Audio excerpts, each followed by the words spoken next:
வணக்கம் தோழர்களே. அறிவியலின் நிறம் சிவப்பு உங்களை மகிழ்ச்சியோடு வரவேற்கிறது. இன்றைக்கு நாம் பார்க்க இருக்கும் உரை வீச்சு அற்புத அறிஞர் ஜேடி பெர்னால் அவர்கள் வழங்கிய ஒரு அருமையான கருத்து. ஜேடி பெர்னால் ஐரிஷ் குடியரசை சேர்ந்தவர். எக்ஸ்ரே என்கின்ற அந்த குரோமட்டோகிராஃபியினுடைய தந்தை என்று போற்றப்படுபவர். கிரேட் பிரிட்டன் என்கின்ற இங்கிலாந்தின் கம்யூனிஸ்ட் கட்சியில் செயலராகவும் பணியாற்றிய ஒரு விஞ்ஞானி. இவர் சொல்கின்றார், it is endeavour of science in communism. கம்யூனிசத்தில் அறிவியலில் கம்யூனிசம் என்பது மனிதர்கள் முன்னேற வேண்டும் என்கிற உழைப்பின் மகத்துவத்தை பேசுகின்ற எங்கெல்ஸிடமிருந்து தொடங்கிய ஒரு போக்கு என்று சொல்கின்றார்.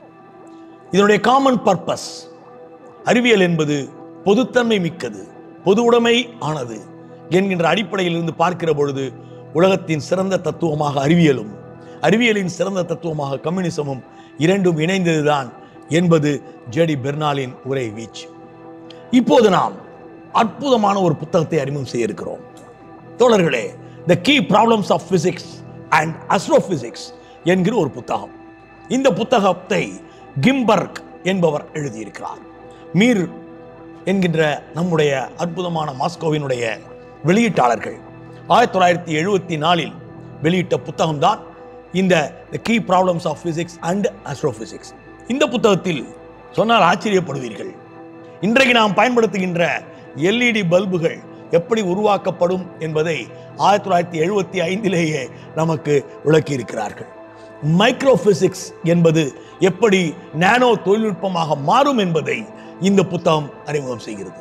நானோ தொழில்நுட்பம் என்கிற அடிப்படை நாம் அணுவை துளைத்து உள்ளே சென்று உட்துகள்களின் வழியே நாம் உலோகங்களை பார்ப்பதன் வழியே நமக்கு கிடைக்கும் என்பதை அழகாக விளக்குகின்ற புத்தகம்தான் the key problems of physics and astrophysics புத்தகம்.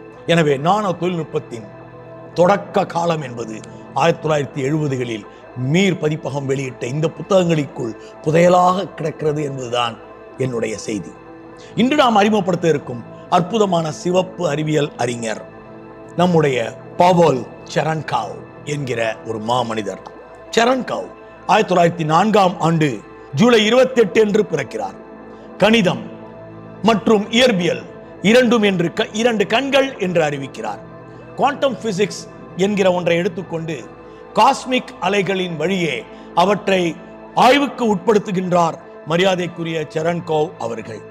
Dialectic medium of high speed helium என்கிற ஒரு விஷயத்தின் வழியாக செரன்கோவ் விளைவு என்கிற ஒன்றை அவர் அறிமுகம் செய்கிறார். இந்த செரன்கோவ் விளைவுதான் இன்றைக்கு அணு உலைகளில் இருந்து அணு கசிவு ஏற்பட்டால் அவற்றை தடுக்கின்ற ஒரு ஆற்றல் மிக்க ஒரு விஷயத்தை முன்வைக்கிறது. இன்றைய அணு உலைகளினுடைய பிரச்சனைகளை அன்றே புரிந்து கொண்டு அற்புதமாக அதை விவரித்த பெருமை செரன்கோவை சேரும். 1958 அதற்காக அவருக்கு நோபல் பரிசு வழங்கப்பட்டது. இறுதியாக நாம் இந்தியாவினுடைய அறிவியலின் நிறம் சிவப்பு என்கிற தொடர்புக்கு வருகிறோம். முகலாய பேரரசர் ஜஹாங்கீர். முகலாயம் என்கிற பேரரசு என்றாலே இன்றைக்கு தரக்குறைவாக பேசுகிறார்கள், மிகவும் மோசமாக வர்ணிக்கிறார்கள். முகலாய பேரரசர்கள் இந்தியாவை அழித்தார்கள் என்று பேசுகின்றார்கள். ஆனால் இந்த ஜஹாங்கீர் அற்புதமான ஒரு விஞ்ஞானி, இயற்கையின் விஞ்ஞானி என்பதை உலகிற்கு காட்டுகின்ற ஒரு பெரிய வேலையை சோவியத் யூனியன் செய்தது. ஜஹாங்கீர் தன்னுடைய ஆளுகைக்கு கட்பட்ட பகுதிகளில் அனைத்திலும் உள்ள விலங்குகளையும் பறவைகளையும் பட்டியலிடுகிறார். அவரிடம் உஸ்தாது மன்சூர் என்கின்ற ஒரு ஓவியர் இருந்தார். இந்த ஓவியரை வைத்துக் கொண்டு பல ஓவியங்களை வரைந்தார்.